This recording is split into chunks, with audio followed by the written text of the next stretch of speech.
Welcome back. I'm so glad you decided to join me again for part 2 of Tony Abbott's Kringle.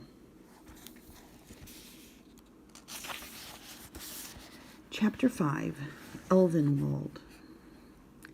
Kringle hadn't slept for more than an hour before the wagon began to slow. When he sat up, he had a very bad ache in his head from where it had struck the tree. It was bitterly cold, and he found himself hungry again. But soon enough, the questions began. How long have I been sleeping? What's happening now? Just where exactly are we? About an hour, said the one named Vindolf, going to Elvenwald, and not far from home. Looking around, Kringle saw that the elves had brought him deeper into the forest than he had ever been. It was still night, but the moon was shining higher now through disappearing clouds, and the woods shone completely white, with only the lightest, laziest snow falling through the treetops. Ah, and so, sighed Gussie as the wagon pulled to a stop between two giant fir trees. Beyond the firs were pines and other evergreens leaning together with great fat leafless oaks and tall alders and bare ash trees. They formed a natural fence that surrounded a broad white clearing. Icicles dripped down from the high trees in coils and swirls, and playful fingers mimicking the long vines of ivy that looped brightly between the branches. "Why did we stop here?" Kringle asked. Now, to you and me, asking such a question, or any question of an elf, instead of asking, say, "Are you really, really, really an elf?" might seem silly, but Kringle was a smart boy, as you knew from the beginning, and a smart boy really does have to get on with it. "Because, just Kringle," said Vindolf, "we're home." Then, as if the forest itself took the old elf's word for a magical command, everything in the clearing began to move. Kringle watched as lights suddenly appeared everywhere among the high trees. He heard pleasant-sounding calls and shouts begin. And finally, a small creature in a berry-brown tunic and boots began to walk down the air in front of them. Another followed a few steps behind that one, and then another and another. They walked down the air, I tell you, as if they were stepping down a set of stairs. More than a dozen elves now, all in berry-colored tunics, some wearing hats with balls of white fleece bouncing on top, some wearing capes, came stepping slowly down the air toward Kringle. Vindolf laughed. "Ah," he said, and "oh ho ho." Only after he stared and stared, astonished, and stood up in the wagon and stared some more, did Kringle see what an instant before had been invisible, that there actually were stairs coming from a high, many-armed oak in the back of the clearing. There were branches and logs and planks twisting and twining down from the great old tree to form a slender stairway all the way to the ground. Kringle couldn't believe his eyes. "This is where you live?" There was a whisper behind him, and Gussie and Torgi together sang, "Welcome to Elvenwald." At once doors began to open among the snowy limbs, and Kringle saw that the trees were actually crowded with little houses made of logs, planks, and living branches. Some were tiny boxes, while others had porches and decks and galleries and gardens. Bridges swooped gently from one house to the next and the next, forming a single long looping walkway from tree to tree in a complete circle around the clearing. "This is beautiful. It's amazing," said Kringle, jumping down from the wagon. "Thanky," said Vindolf. "We like it." Bah! A rush of sheep scampered past the sack-filled wagon, and the two that had pulled it followed them, rolling the wagon away as if they knew just where to go. "We raise sheep, Kringle," said Torgi. "Well, Holf does, mostly." "Do," said Holf, hustling after them. "Blendel, Sempa, steady there." "Now then," said Gussie, clapping his hands together, "after such a journey, I'll bet you are hungry, eh? An apple couldn't possibly—" "Soup," boomed Vindolf. Give Kringle some soup." The boy's stomach grumbled loudly. "I'll take that for an eye," said Ilfrid, waving the boy up the stairs. "Right this way."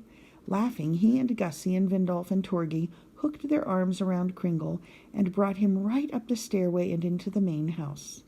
Oh, the main house. You have never seen such a great big hall built in the air. It hung between two giant oaks that flanked the very far end of the clearing, and it was magnificent. If the elves had had a king and queen, which they did not, this certainly would have been their palace. The outside walls of the great house were fashioned mainly of stout logs set lengthways, interlaced with narrow planks in a zigzagging crossways pattern. Even in his astonishment, Kringle tried to take in everything, and, being himself, tried to find words for it all. Invisible stairs, giant house, nice designs. He noticed as he approached the house that a kind of mulchy earth was daubed into all the spaces between the logs. It made the house appear as dark as night. So he was even more surprised when brilliant light beamed out from inside when the low front door was opened. Oh, my! Indeed so, agreed Vindolf. Watch your head, boy. It wouldn't do to bump it twice on the same night. In then, in. Crouching to fit through the door, Kringle entered a large, long room that was magnificent in its simplicity. This was the Elvish way. Simple things everywhere. An unbroken row of long tables sat against each of the lengthwise walls, with a third row filling the center. All except the head table were crowded with dozens of elves chattering away. More elves, said Kringle, astonished. Gussie smiled from ear to ear. More elves. Elves, yes, and every one of them was busy. They were pounding with hammers, or sewing with needles, or gluing with glue, or polishing with polish.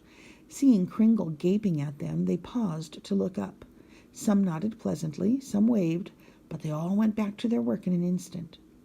There are nearly 100 of us, to be exact, said Vindolf, beaming proudly at the elves.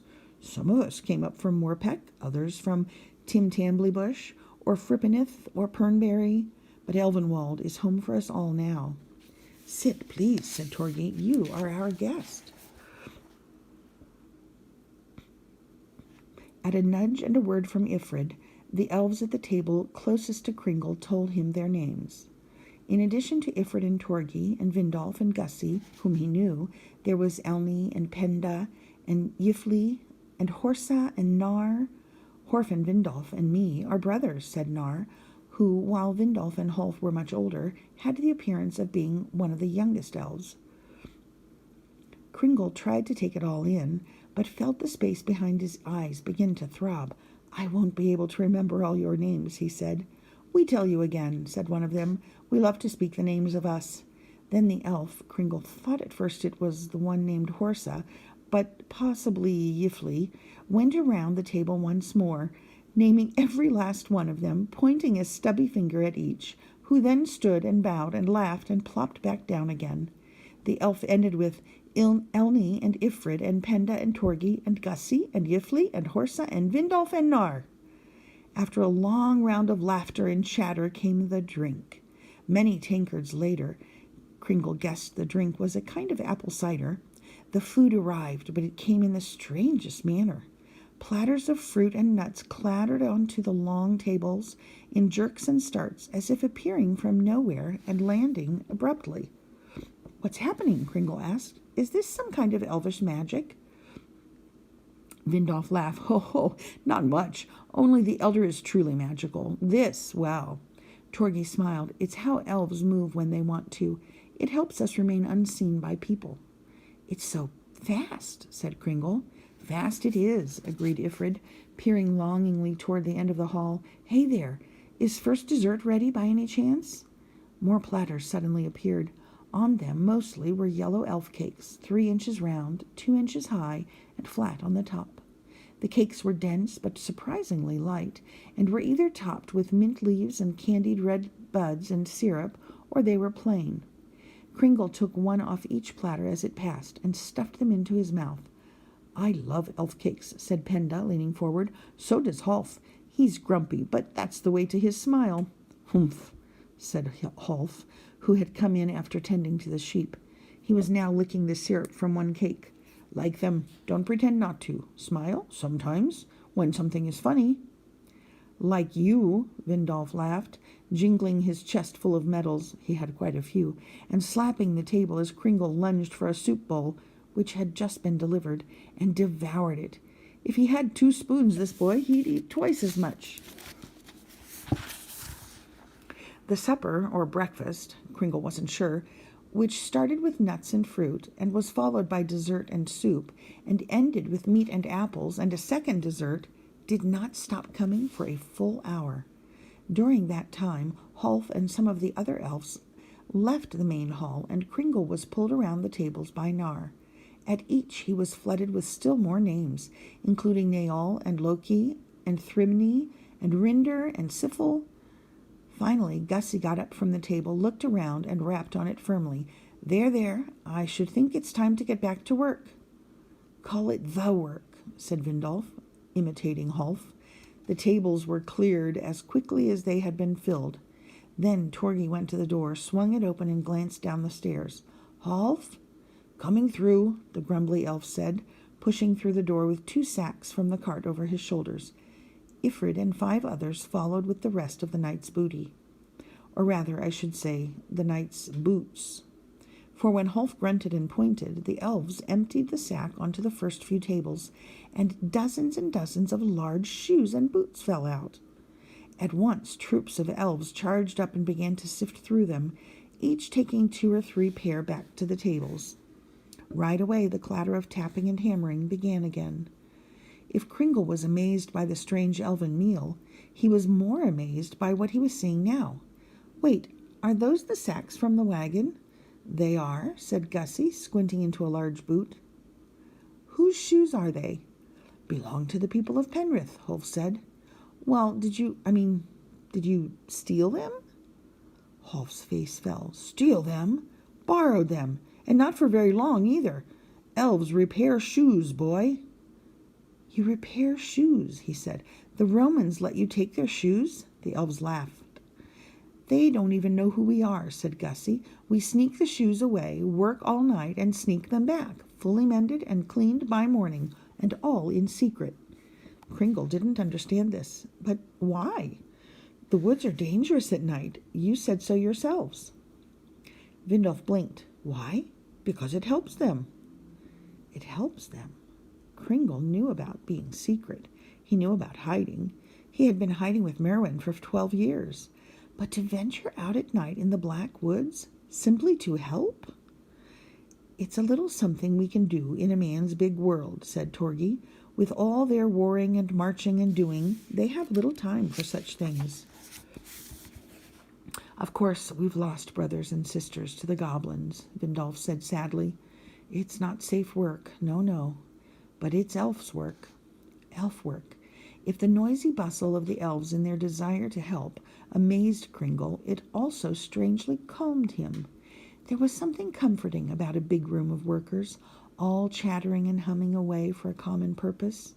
It was not something he had ever experienced before, but it felt right. Nor could he take his eyes off of the little people. They hammered and poked and unstitched and stitched without stop. Each elf seemed to have his or her own specialty. Vindolf ripped away the old soles, while Ifrid sliced off ratty laces and broken leather straps. When Torgi held up one giant boot, then wiggled her fingers through a hole in its toe, all the elves around her whooped with laughter. Drums began to be thumped now, and little harps plucked by a small group in the corner. The music was soft enough not to disturb the elves, but kept them all the more busy at their work. Finally, during a cider and cake break, several of the elves gathered and sang a strange little song. Remove, replace, repair, rejoice, shoes shall shine by breakfast time, hammers hammer, grooves groove, rejoice, repair, replace, remove. Songs like this and the elves' busyness went on long into the night, and Kringle was so very tired as the hours pressed on toward morning that more than once his head dropped onto the table with a soft thud. Finally, though, the shoes were finished and marked. A fresh batch of elves came and loaded the sacks into a new wagon, hitched to a fresh pair of sheep, and headed off to Penrith. When Vindolf said in a rather official-sounding voice, "A good night's work is now well done," Gussie and Nar took Kringle by the hand and led him to the gallery outside the big house. The woods were dark except for the tiny golden lights shining from a couple of elf houses way up in the highest trees. "Now," said Gussie, "we sleep." "Oh, that sounds very good," said Kringle. Together the three traveled along the walkway to the next tree and the next, where two small huts were clustered in the crook of four thick limbs. Stopping at the first one, Nar nodded without saying a word, then opened a small door. Kringle peeked in. By the light of a little candle, he could make out a small girl of 2 or so years old, covered in a thick woolen blanket. She was asleep in a tiny bed. Her hair shone golden in the firelight. Sitting on the floor by her side was an old hunchbacked elf in the style of cape and hood Kringle had noticed was usually worn by female elves. The elf, whose name Kringle later learned was Retta, turned and smiled up at them. Putting a finger to her lips, Retta whispered, "She sleep, little Mari, now." "Mari," said Kringle softly. "She stay with," the old elf said. "No mama or papa. Goblin try to took her. We find." "She's an orphan?" said Kringle. Gussie nodded. "The wars make orphans so quickly and easily. Some children, even ones whose shoes we fixed tonight, are orphans. Or orphans soon to be." Orphans soon to be. Kringle felt a lump growing in his throat. The old elf beside the bed reminded him of Merwin. "So you take care of her?" he asked. "We," said Retta, pulling another cover up to Mari's chin. The girl's little face was so calm. "We all." Kringle gazed upon the girl another moment, then turned and followed the elves up the walkway to the second hut, where 2 beds were set head to head along one wall. Gussie squeaked and jumped into the closer one. Nar swept his hand toward the second. "For you." "For me?" asked Kringle. "For no one else," said Nar. He shook Kringle's hand officially, then marched back down the bridge to the big house, leaving Kringle and Gussie alone together. The little tree house reminded Kringle of the home he had loved so much. After all his journeying, and the bitter cold, and the sight of little Mari, he felt his eyes growing wet. He slumped down on the bed and began to cry. Gussie was quiet. "Tell me about your house." "It was called the Bottoms," he sobbed. "Whenever I smell wood burning, I remember our little house, hidden away from the world, and the hearth where Merwin and I spent so many hours together. Every now and then I close my eyes, and I think I see her." "You had your own bed, did you?" Kringle sniffled. "I did." "And your parents?" He shook his head. "I didn't really know them, or what they were like, except that my father was a woodcutter. My mother told Merwin that he was so fast his axe must have been magic. My mother's name was Elwina." Gussie's eyes widened. "Interesting name. What about it?" "Elwina means friend of the elves." Kringle wiped his cheeks. "Really? She found a bell in her shoe once." "Ah, her shoe. Kringle told Gussie everything he could remember about the goblin attack and how they stole Merwin away in the stormy night. He told him of his journey to Castrum and about the Roman woman and everything that had happened since he had left the Bottoms. Gussie nodded and nodded, then finally said, "The goblins are horrible beings, kidnappers and worse, but they do know one thing. They know they aren't fit to watch over the children they steal. I think that your Merwin was taken to take care of for them. With her there, they must be happier. Like you were happy with her. They must have hope. You must have hope too. People have escaped the goblins, you know, sometimes." "Really?" Gussie nodded. "Every day and every night we'll be on the search for your Merwin. We see things all over. If there is any news, you'll know it." "Thank you." Neither of them spoke for a little while until Gussie said, "Kringle, it's like when you look around the woods in Elvenwald.